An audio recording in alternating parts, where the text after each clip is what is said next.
Mr. Kubilius, thank you very much for accepting our invitation. It's an honor to talk to you.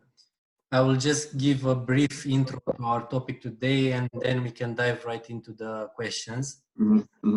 We want to talk today about the Minority SafePack Initiative, which is an ACI, an European Citizens Initiative, proposed by the Federal Union of European Nationalists, in order to change legislation within the EU regarding national minorities. We at 45 North identified a couple of risks that we think the initiative entails, and we wanted to discuss with you today about these risks. So I will start with my first question. The initiative gained a significant number of signatures in countries with significant ethnic minorities, for example, Lithuania, Latvia, Spain, or Slovakia. And my first question is, do you think that the measures proposed in the initiative might lead to more separatism in these countries where separatism is already a national concern? Well, I would put in such a way. Really, minorities are very important, and cultural, diversity is some kind of treasure of the state, of the nation. So to preserve minorities' identity is very important, but that should be done in a balance with measures which would allow minorities also to integrate into the state, into the nation, and to use all the possibilities which are created in the country for its citizens, despite the fact to which ethnic groups they belong. And that is, I see, as a problem, and still I do not see that this approach from this new initiative really is approaching in such I would call centrist way. When we are trying to stress only minorities and preservation of their identity, sometimes really people who belong to that minority suffers because of lack of possibilities for them to integrate into the nation and into the country. So I would say it's not a problem. Well, for us, I do not see the problems with separatism, at least in Lithuania. Maybe it can be it can be in other countries, but I see the problem that national minorities still are suffering, not because they are not able to keep their minority identity, but exactly opposite. They do not get access to the possibilities which are created in the country for its citizens, and that is simply because of lack of knowledge of state language, national language, and things like that. Speaking about language, the Russian minority within the Baltics is significant. I think in Lithuania it's somewhere around 6%. In Latvia and Estonia, the percentage is a lot higher, up to 30%. Knowing the initiative and what it proposes, because language is a central issue within the Minority SafePack Initiative, do you think more language rights that could be implemented via the Commission or the European Parliament, could that be a problem regarding the Russian minority in the Baltics, specifically Lithuania, because obviously you are most familiar with Lithuania?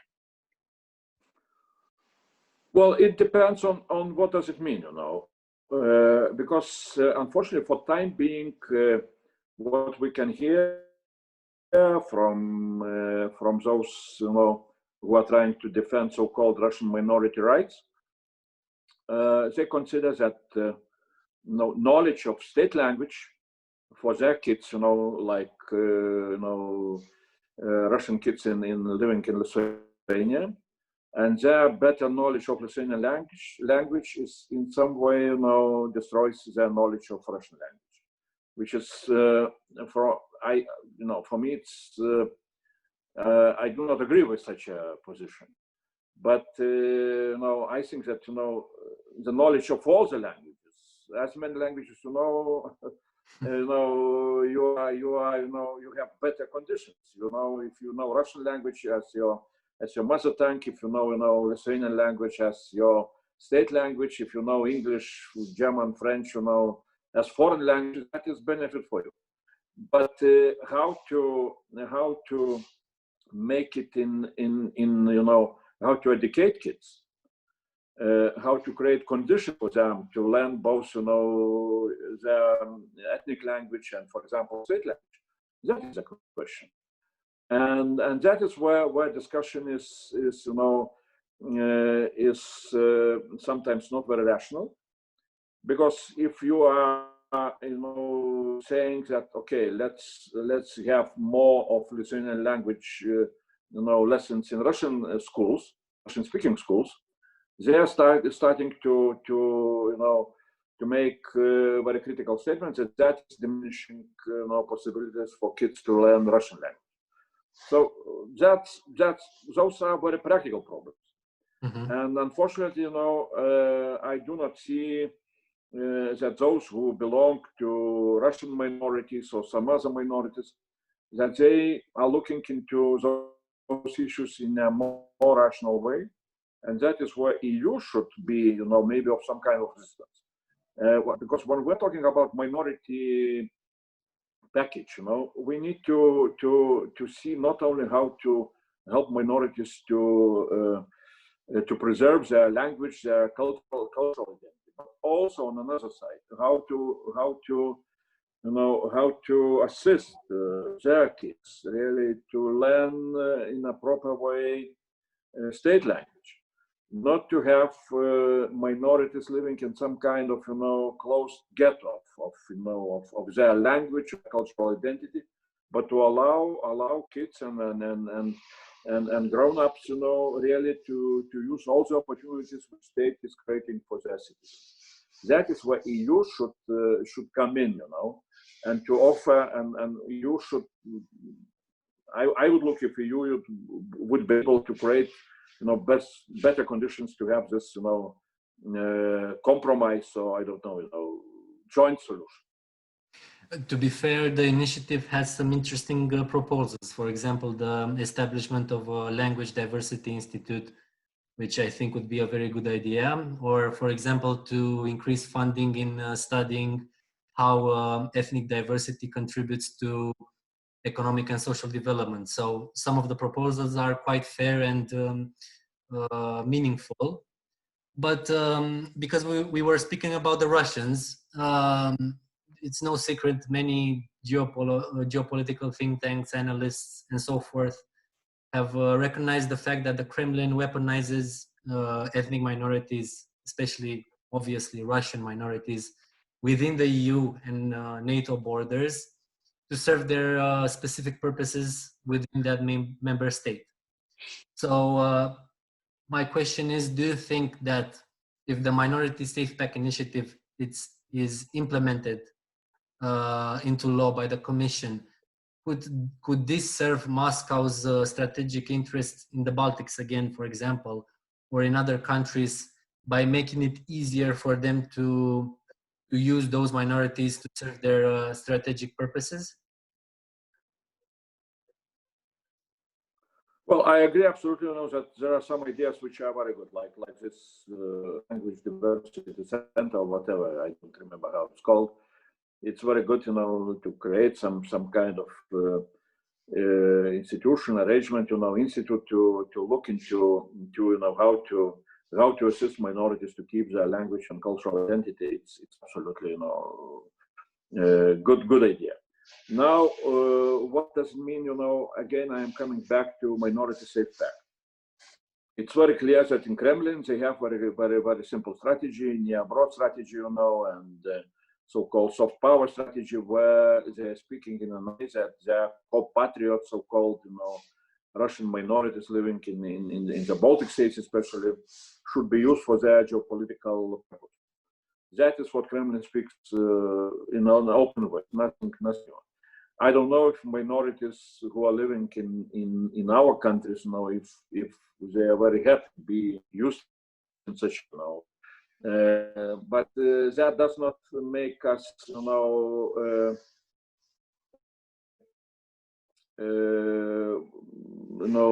we know what Kremlin is trying to do, and we know, and we're able to you know, how to say, to not to allow, you know, Kremlin to influence our domestic situation using those possible instruments. Now again, on what EU should do, you know, and again, I would add that Minority SafePack should have two sides of ideas. One side is how to keep you know, national minorities possibilities to keep their language and their identity. From another side, you know, how to create for them possibilities to integrate themselves into the state where they're living. In the same way, how to integrate themselves into European, you know, community, because only through the language, you know, through knowledge of state language, through the knowledge of you know, of international languages, that can be achieved. The biggest danger is to allow minorities to stay in some kind of ghettos, you know, when their local political leaders are trying not to allow their kids to learn, you know, state language, to learn, you know, European values, and so on and so on. And they are playing those games, you know, trying to show themselves that they are big defenders of national minority, but in reality, they are, you know, prohibiting those kids and members of their minority really to use the opportunities which are created both by EU or by national state for its own citizens. It's true, and I also think that it's very important for those minorities to keep their identity, but at the same time, definitely to integrate as best they can within the member state where they live, for pragmatical economical purposes. If they learn, for example, the national language of the country where they reside, of course they'll have more job opportunities and so on. So this is obvious.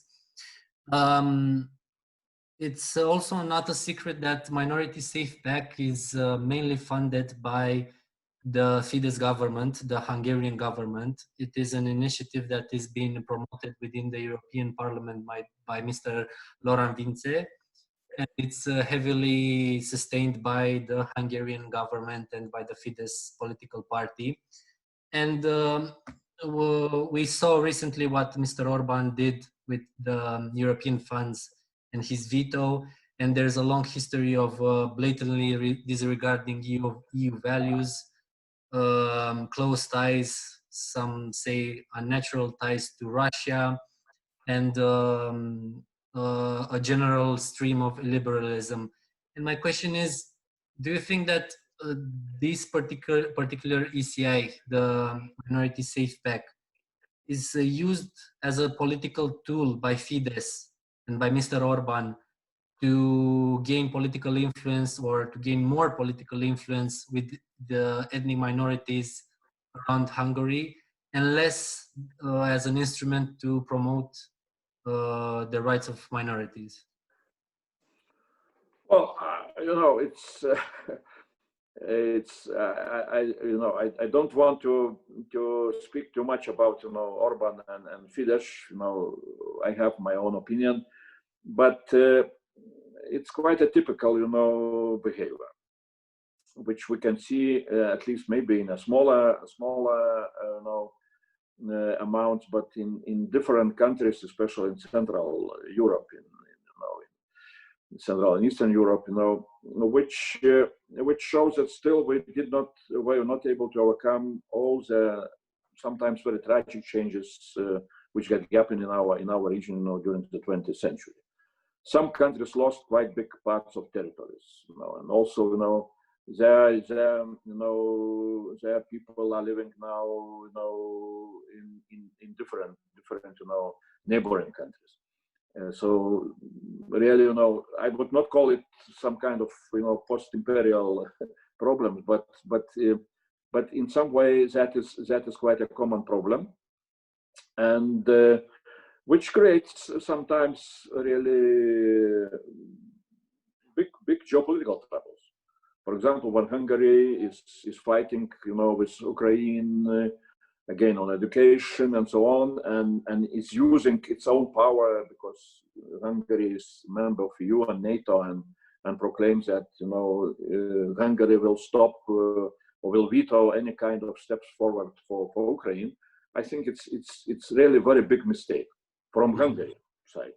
I can look into and make some critical remarks on Ukrainian education law, language law, but that's how Hungary is trying to use its situation, its possibilities, when EU opens the doors for Hungary, and all member states used solidarity for us, it was very important to join EU and so on and so on, and now some of us, some countries like Hungary are not able to overcome history and the past, and are not able to show proper solidarity to our neighbors who are still suffering. That is a wrong approach. So that's what I can say. And then, I wrote some critical letter to members of Hungarian parliament several years ago when they vetoed, Ukrainian approach towards NATO.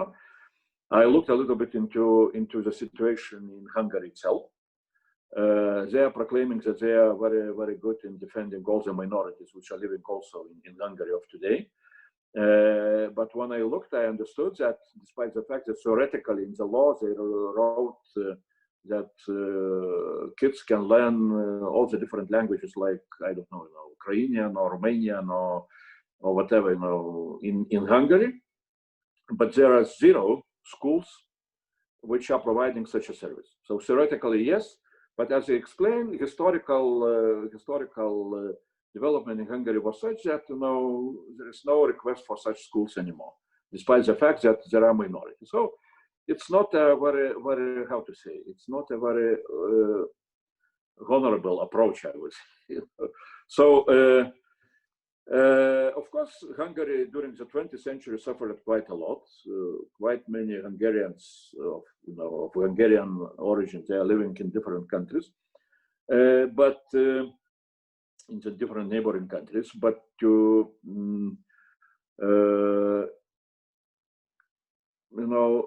it would be much better to look into some kind of common approach, how to come out from that situation, from that, from that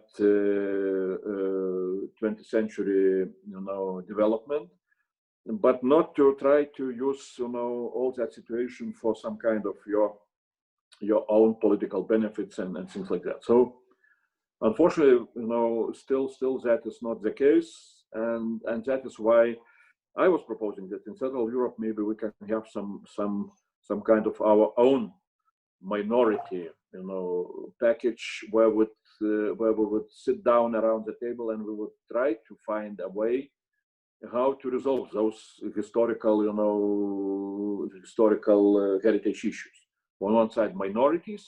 On another side, of course, there were quite a lot of tragic historical, events like, Holocaust or killing the people in different places. But for time being, it's not still, we are not able to move forward. Hopefully in the future we can, and maybe we can find more solidarity amongst us. I have one technical question regarding the initiative. Specifically, my question is about the extension of block exemptions for state aid. So the initiative wants the extension of this state aid in order to include foreign aid for these minorities. For example, from the Hungarian government towards the Romanian, the Hungarian ethnic minority in Romania. And do you think that by possibly extending these exemptions for state aid within the EU law, could there be ethnic segregation regarding financing? For example, certain ethnicities, for example, Hungarian and Romania, would get access to funds, but Romanian citizens of Romanian ethnicity would not have access to those funds. So do you think it's equitable, or is it a good idea to extend the exemptions for state aid? Well, I don't know if that's, that's a specific question. Of course, usually, countries want to assist them, people of the same ethnic, group living in different countries. How to make it, how not to offend other citizens, it's quite a complicated question.